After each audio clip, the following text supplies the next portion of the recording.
Assalamualaikum viewers, welcome to my channel Holy Quran translation.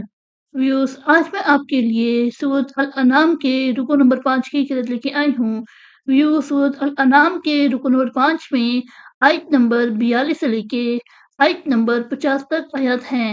इससे पहले व्यूअर्स, मैं आपसे कहना चाहूँगी कि मेरी वीडियो को आखिर तक ज़रूर देखें।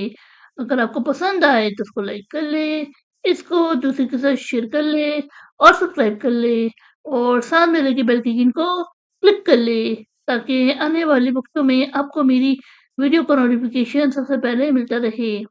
तो आइए व्यूअर्स, हम मिलके पहले दुरूद शरीफ पढ़ लेते हैं। उसके बाद सूरत अल अनाम के रुकू नंबर 5 की किरत समाप्त फरमाते हैं। बिस्मिल्लाहिर्रहमानिर्रहीम।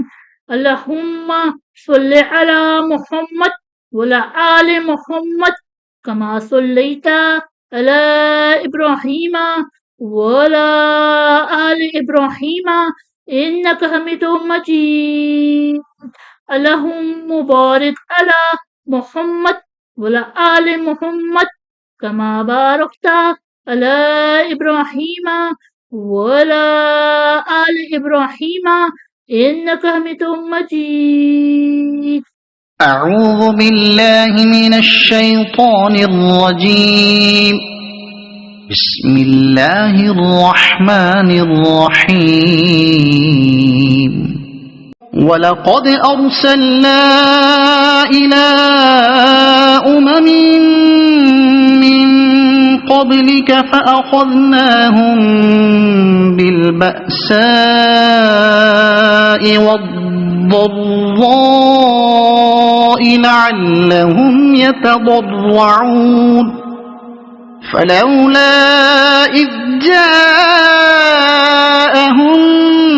بأسنا تضرعوا ولكن قست قلوبهم وزين لهم الشيطان ما كانوا يعملون فلما نسوا ما ذكروا به فتحنا عليهم أبواب كل شيء حتى إذا فرحوا بما أوتوا أخذناهم بغتة فإذا هم مبلسون فقطع دابر القوم الذين ظلموا والحمد لله رب العالمين.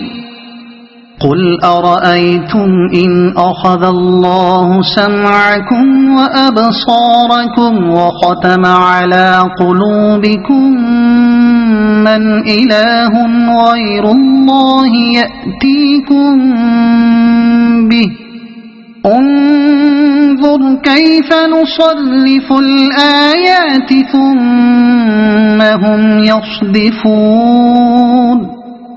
قل أرأيتكم إن أتاكم عذاب الله بغتة أو جهرة هل يهلك إلا القوم الظالمون وما نرسل المرسلين إلا مبشرين ومنذرين فمن آمن وأصلح فلا خوف عليهم ولا هم يحزنون والذين كذبوا بآياتنا يمسهم العذاب بما كانوا يفسقون.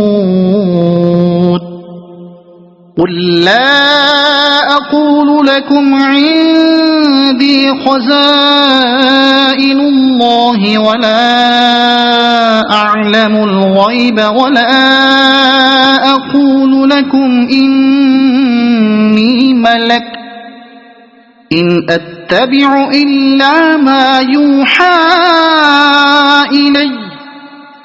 قل هل يستوي الأعمى والبصير أفلا تتفكرون. صدق الله العظيم.